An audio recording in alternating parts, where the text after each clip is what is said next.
Alright guys, welcome back to this channel. In today's video, I'm actually going to, we wake up a lot of times and we kind of get confused about whether we should go get a job or we should start our own business. It's kind of a very confusing question and decision to make about life. And in today's video, I'm going to wrap it up with what MrBeast has to say about this. I came across this couple of advice from MrBeast and it kind of feels contradictory to me. That's why I'm going to wrap up this video with it. But first, I came across this series of motivation by this guy on Instagram, the School of Hard Knocks. It's kind of really kind of weird name, but he's really doing a great job. So you might want to check him out on Instagram. So I came across this couple of videos from his Instagram wall and it kind of confuses me, kind of weird to me. And for some of them, I don't understand what they're actually saying. So if you kind of understand what they are saying more than I do, please do let me know what you understand in the comment section. But first of all, let's start with this. Excuse me, sir. Quick question for you, man. Is this your G-Wagon? Yeah, it is. And what do you do for a living, man? How are you able to afford a G-Wagon out in Houston, Texas? I'm sorry. Okay, first of all, when you look at somebody who is in G-Wagon, then you know it's not a very simple and small car. It's quite expensive and costly. So he kind of had to make sure that, it's not a borrowed car or something like that. It's a cybersecurity company. How much money is that business going to generate you this year? We're doing like 7 figures a month right now. 7 figures a month. Yeah. We go all over the country just asking business owners their advice to young entrepreneurs. Could we ask you a few questions outside of the car? No, of course. How old are you now? I'm 27. How old were you when you became a millionaire? 27. 27? Yeah. So that was this year. That was this year. What keeps people broke in today's world? Ignorance. And ignorance is not a demon, by the way. So I think for me, the way that you can collapse time is knowledge. The best decision that I ever made was I stopped making decisions. Everywhere that I want. I don't understand. The best decision that I've ever made is that I stopped making decisions. That kind of sounds philosophical to me. Just like having people like Plato in the room and you ask them a question, how do you make the best decisions? Or how do you become the best in the world? And he tells you that the best decision that he's ever made is to stop making decisions. That's kind of ridiculous. But the guy is rich, he has a G-Wagon, he makes a 7-figure in a year. So, and when you have that kind of money, what you say kind of begins to make sense. Even if it's kind of confusing, because it's kind of confusing to me. But if you understand, do let me know in the comment section. That I wanted to go, someone had already gone. And so I just needed to find people who had already gotten there. Honestly, that's what I did. Going into the thing is, even if there are people who have actually gone there, true. It's very hard to see a path that you want to walk down without seeing anybody who has gone through that path before. There are a ton of people through that same path and so many of them take different routes. So you also have to be the one to make the decision and take the actions, and you have to just own up to it and make the decisions yourself. What's been the best financial advice that you ever received throughout your lifetime? Good things don't take time. This is the craziest part for me. Good things don't take time. For all of my life, I've been hearing that good things take time, that if it's going to worth the while, then it's going to take the time, that if you want to build it to last, then you have to take your time to build it. And now this guy that's just 27 years old, okay, he's 27 years old, he has a G-Wagon, he has a company, he generates 7 figures.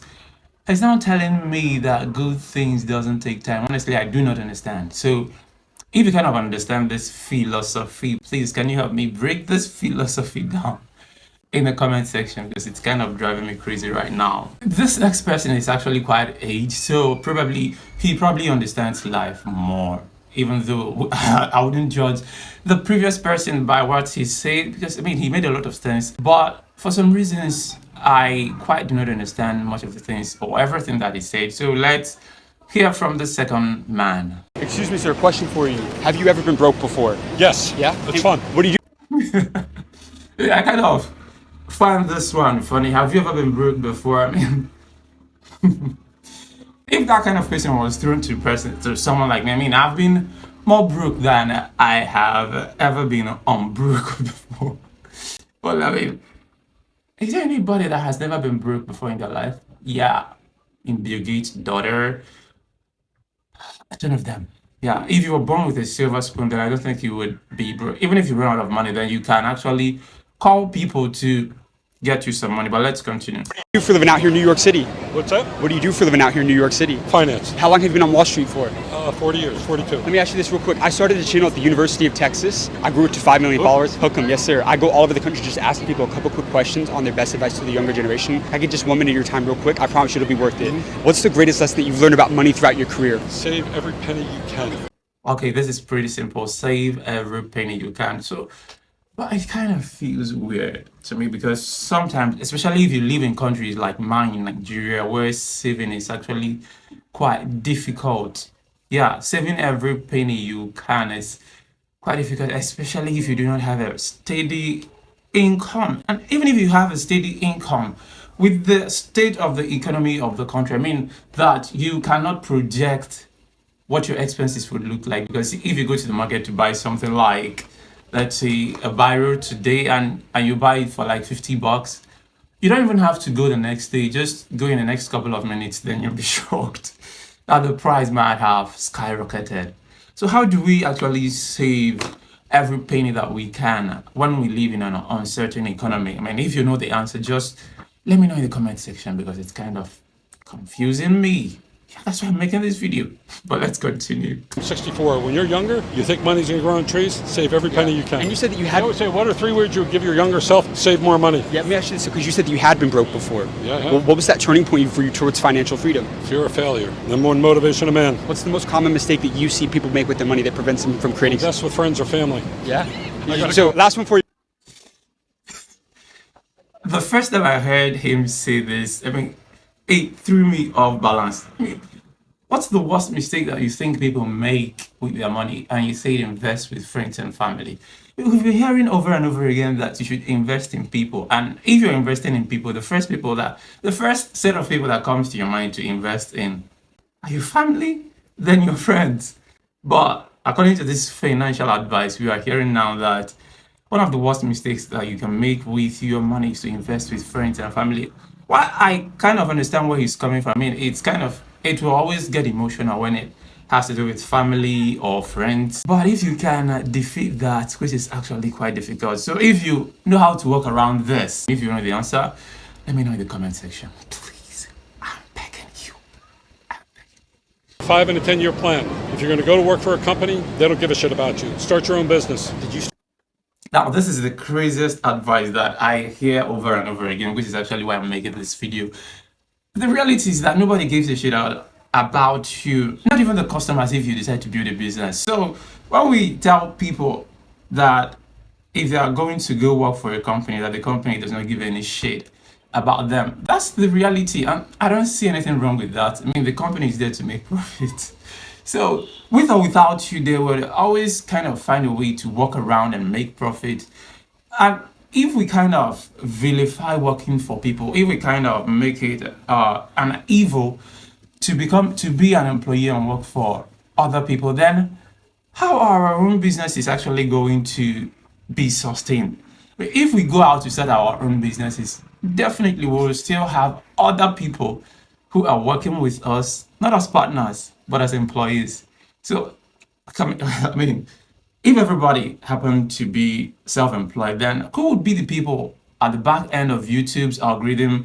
Who would be the people working at Facebook, working at Instagram, working at all these big companies and giant companies who are making life and everything smooth for us? We always have to have this kind of employees and not kind of vilify this. Everybody cannot start a company. That's just what I'm saying.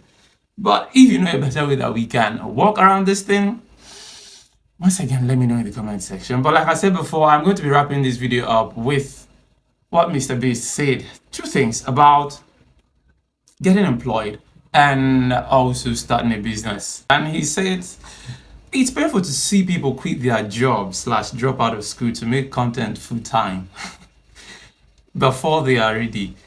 And he continued and he said, for every person like me that makes it, thousands don't. Keep that in mind and be smart, please. So technically, he's telling you that, we cannot do without jobs. We cannot do without paid employment.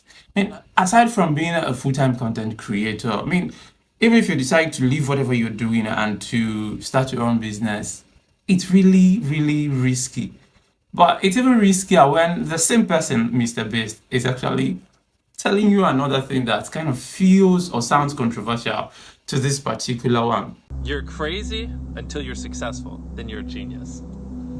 I think for a lot of people, when you're grinding, people think you're too obsessed, you're a weirdo, stop only making videos, like get a life, be realistic. And people will convince you you're out of your mind for wanting to do this. But then once you're successful, they're like, yo, your drive, your tenacity was great. But it's like, yeah, well, where was that back then? You know what I mean? I didn't get that when I was a small channel. And so Now, the first statement says though, you're crazy until you're successful. Then everybody thinks you're a genius.